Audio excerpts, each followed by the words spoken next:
सबसे पहले तो हम एमी लॉवेल जो कि पोइटेस हैं उनके बारे में थोड़ा सा पढ़ लेते हैं, उनका बैकग्राउंड और उनकी speciality. Amy Lowell 1874-1925 was an American poet of great accomplishment. She wrote essays, translated the works of others, and wrote literary biographies, including on about John Keats. ये अमेरिकन पोइट्स थी और बहुत ही कामयाब थी। इसके अलावा उन्होंने बहुत सारी बुक्स की ट्रांसलेशन की, एसेस लिखे हैं। और जॉन कीट्स जो कि एक और राइटर थे, पोइट थे, ठीक है, लव पोइट उनको कहा जाता है।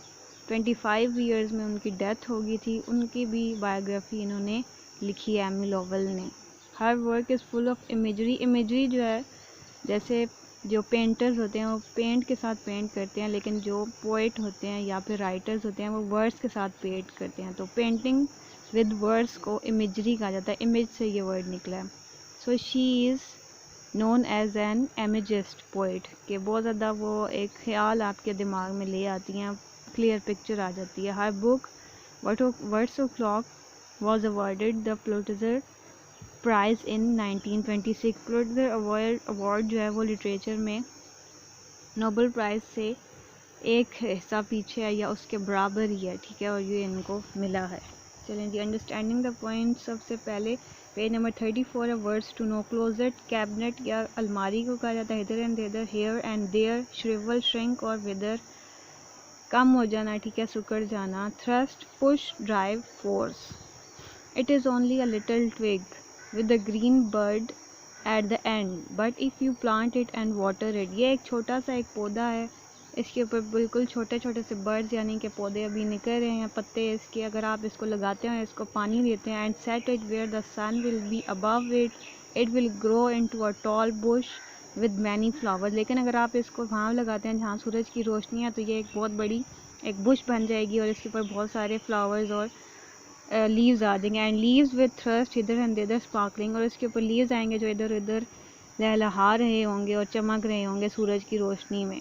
From its root will come freshness, के रूट से फ्रेशनेस निकलेगी। And beneath it the grass blades will bend and recover themselves and clash one upon another in the blowing wind. और इसके नीचे जो ग्रास होगा वो दोबारा से खिल उठेगा और दोबारा से वो हवा में लहलहाएगा।